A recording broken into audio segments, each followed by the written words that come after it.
Buenas Buenas noches. noches, un cordial saludo. Bueno, en esta oportunidad vamos a hablar acerca desde la historia de la iglesia antigua y medieval, esos primeros siglos históricos del cristianismo, cada uno de los aspectos que han sido importantes y que han influido en el desarrollo de esta religión. Entonces, vamos a aprovechar esta oportunidad para aprender cosas nuevas, nuevas enseñanzas en este video. Así es, buenas noches. Mi nombre es José Alejandro Melo y igual que con Luis Hernando vamos a presentar lo que compete a la historia de la iglesia y cómo esto se ha ido desarrollando desde la historia antigua y pues pasando a la época ya luego medieval, pero de manera especial la historia antigua de la iglesia. Para eso hemos optado por el libro de Gustave Dardy el profesor César Nieto, el padre César Nieto nos sugirió para la lectura de este corte. Entonces vamos a proseguir y en este caso vamos a publicar, más bien a transmitir y presentar las diapositivas que hemos elaborado para hablar del respectivo tema.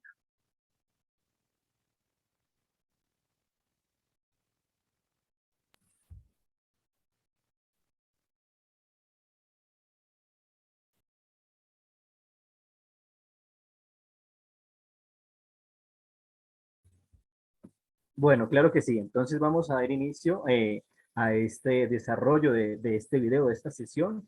Y bueno, dentro de este libro que hemos leído, también pues es importante nosotros conocer un poco acerca de ese contexto en el que vamos a hablar. Y uno de los primeros aspectos que vamos a hablar es el contexto greco-romano. Entonces, bueno, vamos a hablar acerca de de este contexto, de qué era lo que estaba sucediendo desde allí. Entonces vamos a pasar a la siguiente diapositiva. Bien, entonces creo que uno de los temas importantes que vamos a comenzar a hablar y que dentro de este libro se toca mucho es el tema de la conversión. Y creo que, bueno, era importante tener en cuenta cómo se vivía en esta ciudad grecorromana. Dentro de esta sociedad, pues el hombre no renunciaba a la religión de su ciudad natal y sus antepasados para entregarse a otra diferente. Entonces, esto creo que pues es muy parecido también a la experiencia de fe que nosotros vivimos. Es algo que nosotros con lo que nacemos conocemos también porque nuestros antepasados nos van formando en la religión. Entonces, creo que es algo que es muy similar. Estas religiones antiguas pues se hallaban ligadas de manera indisoluble a la vida familiar y civil. Eso es muy importante porque es algo que es común de la familia, dentro de la sociedad civil y por medio de ellas que nosotros la vamos conociendo. Entonces, también a entender que la religión es inseparable de la ciudad.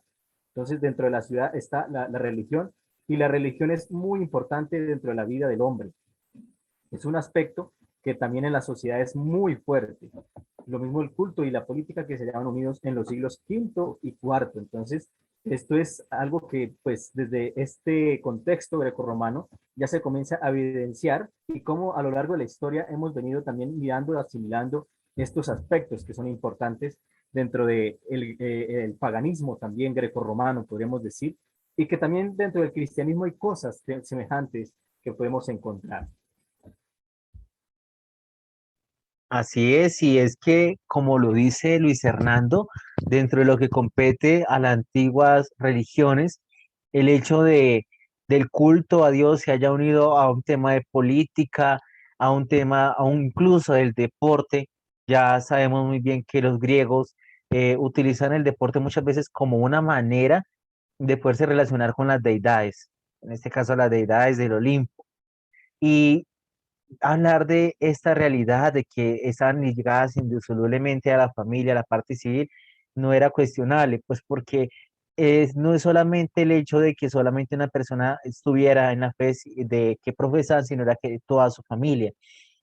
Ya más adelante vamos a ver que muchas veces eran por eso los que se convirtieron en el cristianismo, eran muchas veces torturados por sus padres, en este caso a veces hijos de emperadores, porque lo que hacían era rechazar ese culto a las deidades que ellos proclamaban. Bueno, y entramos a algo especial que es la conversión en el paganismo grecorromano. En este caso, hablemos de que el hombre que no era ciudadano no tenía vida política en la ciudad. Ciertamente la polis se considera algo importantísimo porque es desde allí donde comienza el sujeto a identificarse como persona, a identificarse como alguien, alguien precisamente capaz de desarrollar su vida dentro de la misma vida social que tenía. Es allí donde podemos ver que lo que hablaban muchos de los filósofos de la parte política se convierte en un estilo de vida propio para ellos.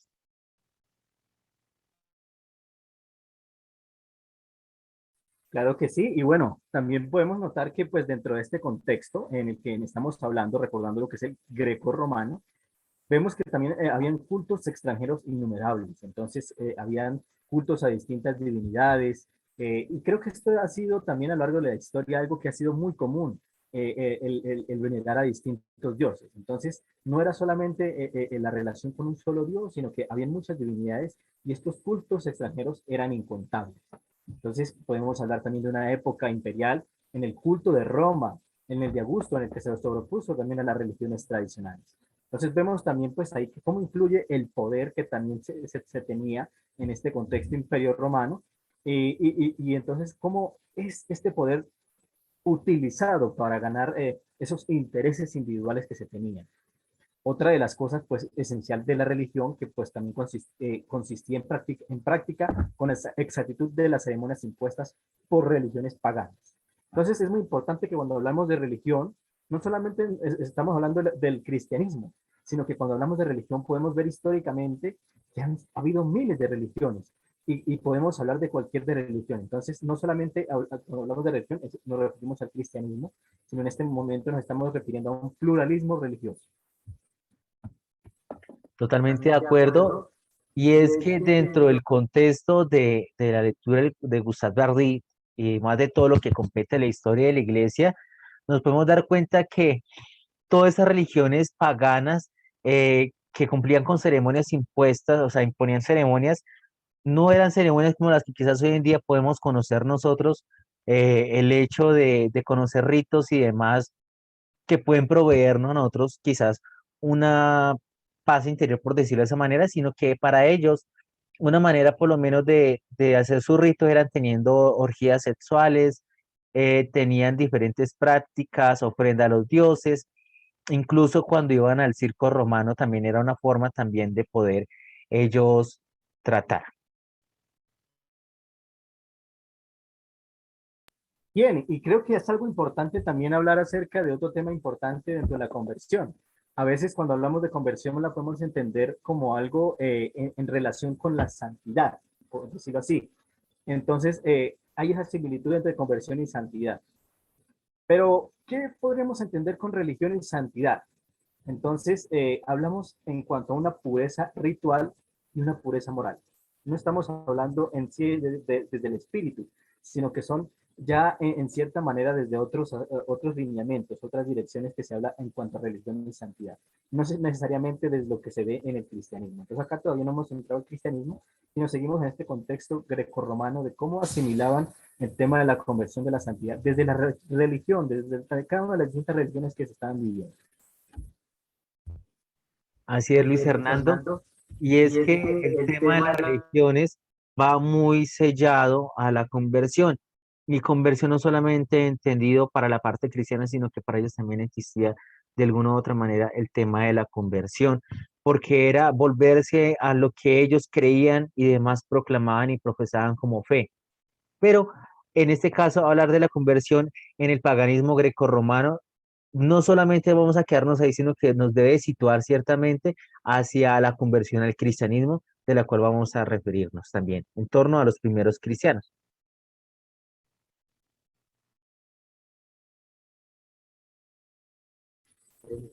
Bien, entonces acá pues hablando ya de los primeros cristianos, ya entramos acá en el contexto de la religión cristiana. Estas religiones greco-romanas pues también se ve una santidad exterior. Entonces vemos que este paso en sí del contexto greco-romano a los cristianos, sí hay un cambio, hay un paso, pero no podemos también hablar del cambio que hay actualmente, sino que todo ha sido un proceso histórico. Entonces vemos estas religiones greco-romanas en una santidad exterior. Entonces se debe entender también en el contexto de la época. Lo mismo al hablar de lo sagrado, es una pureza física. Entonces es como mirar cómo se entendía la religión cristiana desde esta época. Se acogían fácilmente a varias divinidades. Griegos y latinos también pues no habían conocido la verdadera conversión. Se convierte la filosofía como se convierte el cristianismo en el espíritu y en el corazón. Entonces, bueno, a partir también desde esa filosofía que es muy importante, también la que le da fuerza a encontrar también un poco la base de esta religión cristiana, en el que ya se señala también una búsqueda de una verdad y una felicidad. Entonces, también esto, vemos como la religión cristiana también tiene cosas filosóficas que también han sido importantes y que las ha tomado para poder hacer un crecimiento también de esta religión cristiana.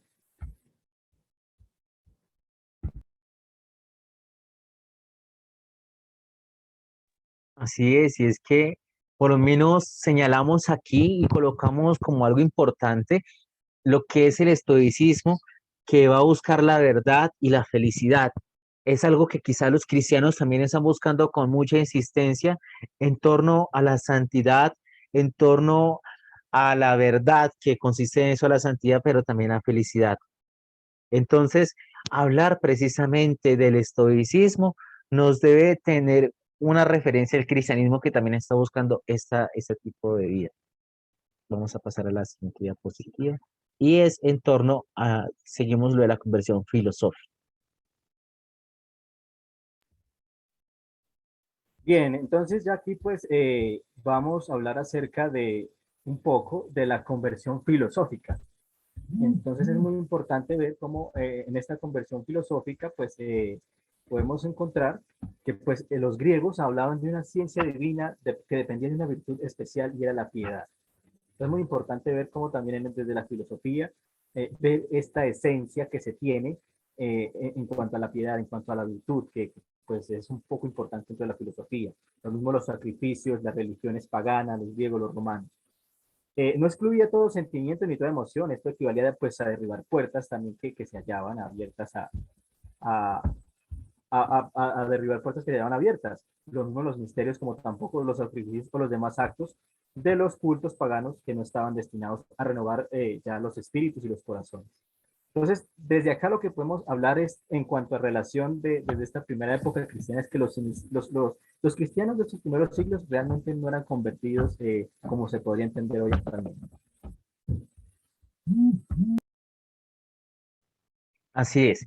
Y es que los iniciados no eran directamente convertidos de una religión cercana al cristianismo, cercana al judaísmo, sino que muchas veces, y la mayoría de ellos fueron paganos, paganos que quisieron entrar con relación a Dios. Aquí vemos una imagen en que Pablo está tratando de hablarle a todos los que son de habla griega y tratando de hablarle en ese orden de ideas de por qué volvernos al cristianismo, del Dios desconocido. Ciertamente la escena de Pablo en ese momento fue el hecho de burlarse porque no entendían o no entendían cómo creer en un Dios crucificado, un Dios muerto, pero también que les proclamaba la resurrección, sin embargo, no lo comprendían del todo. Hablar ahora de toda esa realidad de los primeros cristianos nos tiene que tener en mente que había ciertamente una división en la familia cuando los hijos aceptaban el cristianismo a espaldas. Hace un momento hablaba yo de que eso traía consecuencias como el martirio, como que los hijos de los emperadores muchas veces los asesinaran, los torturaran, y había demasiadas, eh, digamos, torturas en torno a eso. Hablemos de acusaciones del ateísmo. No solamente se habla de ateísmo en el sentido cristiano, sino hablemos que también ateísmo se entendía de aquellos personas que no tenían una deidad, no creían en algo. Para ellos también era considerado ateísmo y una falta contra el imperio, una falta contra todos los que estaban allí. Por eso mismo, en los libros sagrados eran escritos en lengua bárbara. También en algún sentido se le ha impuesto el mundo que el que tiene que ir y en el que está impregnado de idolatría.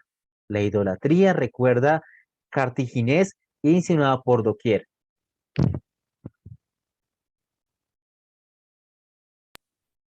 Bueno, aquí ciertamente pues también hemos visto a lo largo de estas diapositivas que hemos venido recorriendo, también hemos venido hablando lo que también nos hablaba el libro en algunos capítulos, y es mirar un poco los motivos, mirar los métodos del cristianismo y también mirar un poco las exigencias del cristianismo. Entonces vemos que es una religión que va tomando poder y fuerza a lo largo de la historia. ¿Sí? Es una religión que va tomando la sociedad, que va tomando ese ritmo, ese poder y va siendo el centro también de la religión de la sociedad. Entonces vemos que pues no es una religión también pues, que quizás a lo largo de los años también ha tenido sus procesos, sus interrupciones, sus rupturas, pero también en ese enfoque, y es poder ver los métodos que ha utilizado, a mirar los motivos y las exigencias que pues son realmente altas de esta religión cristiana. Así es. Y llegamos a un tema muy importante como es conversión cristiana. Y el tema de conversión del cristianismo ciertamente es apasionante hablarlo porque trae consigo la historia de muchas personas que en realidad fueron testigos del amor de Dios, testigos de todo lo que Cristo les proclamó, pero que los apóstoles y sus sucesores fueron capaces de mediar y también de proclamarlo a todas las personas con su testimonio, con lo que eran, con su autenticidad. Esta conversión al cristianismo tuvieron ciertamente muchas personas que se agregaban por el amor que profesaban y se amaban mutuamente, pero hubo momentos difíciles, ciertamente. No todo fue color de rosa. Y en esta conversión al cristianismo también hubo persecuciones, hubo un momento muy difícil a causa de los mismos emperadores como Tertuliano, como otros más, como Nerón, que estuvieron detrás de los cristianos y vieron a los cristianos como los enemigos, los enemigos. Y hablemos un poco más de los métodos.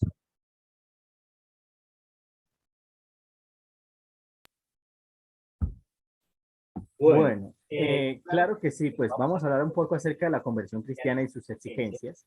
En cierta manera, pues recibir esa enseñanza doctrinal ya requiere una exigencia. El solo recibir esa enseñanza doctrinal, porque ya la persona se comienza a sentir un poco comprometida con esta religión al recibirla.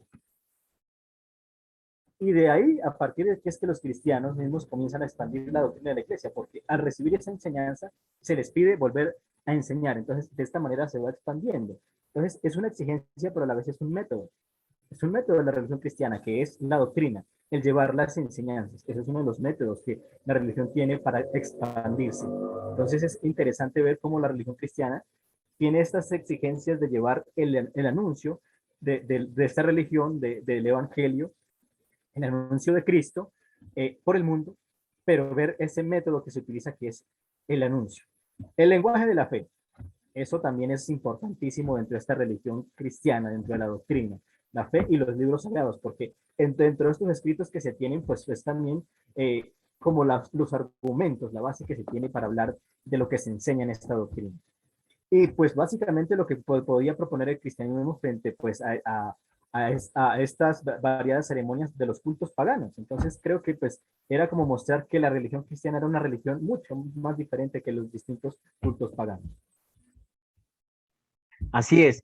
Y hablar precisamente del lenguaje de la fe nos remite a que ellos utilizaban varias formas de comunicarse por la misma persecución que sentían. Es decir, en otras ocasiones dibujaban en la arena el ictus, que es uno de los peces con que se identifica el cristianismo, y en otras tantos utilizaban palabras claves para poderse comunicar.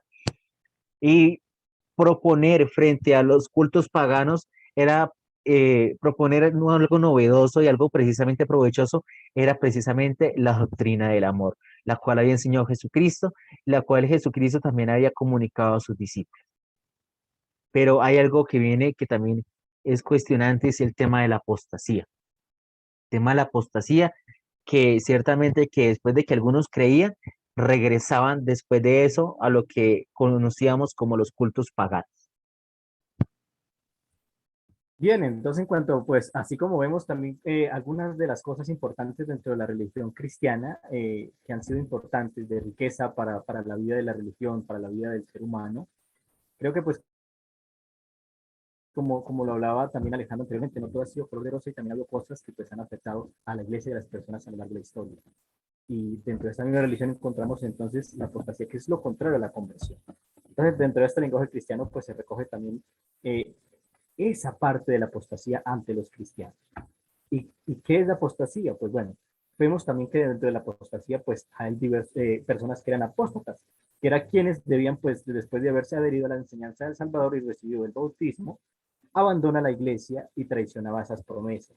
Entonces se volvía en contra de la iglesia. Y este es el del apóstata, ¿sí? Entonces, en ese sentido, la conversión de los cristianos, pues ya pues genera un impulso de entusiasmo a no hacer lo contrario a la conversión. Entonces, a no ser apóstatas, sino por el contrario, es a mantenerse firmes. Pero entonces no podemos negar la existencia de la apostasía en esta época, y es lo que ya hemos hablado. Él, después de haber recibido esta doctrina de Cristo, renunciar a ella y a sus promesas. Así es. Y es que esa apostasía traía consigo la división comunitaria, traía consigo el hecho de que fueran también de alguna u otra forma, por decirlo así en el lenguaje coloquial, chivos expiatorios que iban a hablarle a los demás de lo que es el cristianismo y pues traía sus consecuencias luego. Hablar de la apostasía también nos debe llevar que había un miedo al martirio y que es un miedo de demasiado humano, o sea, es un miedo unido al deseo demasiado humano de tranquilidad y de vida fácil. O sea, es que ser cristiano en ese entonces no era solamente el hecho de proclamar la fe y ya, sino que era que tenías que dar la vida por ella y la discalía de los discípulos. Pero entendamos esto, que el martirio era ya una práctica común de aquellos que se negaban en creer en las deidades, en los que se consideran ateos, y como decía yo, no solamente eran los que eran cristianos, sino también aquellos que no están dentro de ese mismo lugar y no tenían ninguna deidad como Dios. Entonces la apostasía va a ser una de las causas también del martirio para algunos, para otros no, para otros que lo que querían era precisamente era una vida fácil y tranquila. Los que no eran apóstatas, por supuesto, proclamaban su fe, pues va a surgir el martirio para ellos. Claro que sí, Alejandro. Y bueno, creo que para ir cerrando podemos concluir y podemos darnos cuenta que la religión siempre a lo largo de la historia, tanto antes, en el pasado como hoy, ha sido un aspecto importante dentro de la vida del ser humano. La religión, en la búsqueda quizás de un Dios, tener el contacto con un Dios. Entonces, esa es una conclusión. La religión, tener en cuenta la religión que ha sido muy importante. Segundo, darnos cuenta que pues los primeros cristianos tenían aspectos muy importantes dentro de la religión que pues cristiana, que como los decíamos a lo largo del desarrollo de la sesión, no eran propiamente convertidos, sino que bueno, se llevaron un proceso para esa conversión. Entonces, ver esta importancia. Y como tercer punto, también pues ver un poco las exigencias, los métodos importantes dentro del cristianismo que se utilizó en su lenguaje a lo largo de la historia para irse propagando como religión. Y otro punto, la existencia de la apostasía como lo contrario a la conversión y la existencia del martirio, que pues fueron también dos aspectos importantes dentro del cristianismo en esta época. Así es. Y concluimos sabiendo que ese tema de que trata Gustave Bardi, sobre todo el tema de la conversión al cristianismo, es más que recontar datos y hechos, es precisamente en adentrarnos en lo que es la esencia de la iglesia. Hoy en día no se puede entender la iglesia sin toda esa realidad. Ahora, no estamos diciendo que tenemos que volver al martirio o buscar el martirio, sino que a causa de nuestra fe tenemos que precisamente darnos a conocer y aún si tenemos que sufrir, sufrir. Gustave Bardi va a tratar todo este tema para que todos tengan como conciencia de qué es lo que significa la conversión al cristianismo en una época tan crucial, tan difícil, y que hoy son pocos los cristianos que están asumiendo esto como una realidad de fe, como decía Luis Hernando ahorita, esa religión que se fue construyendo poco a poco. Agradecemos de manera especial a los que nos están viendo, a nuestro profesor César Nieto, al padre César Nito que nos ve y por ese tema tan apasionante que también nos enseñó en las clases y por supuesto a través del libro de Gustave Barthy. Claro que sí, bueno, muchas gracias y bueno, fue un gusto también para nosotros también aprender estos nuevos aspectos que hemos, debemos de tener en cuenta en la historia de nuestra iglesia. Entonces, de verdad que muchas gracias.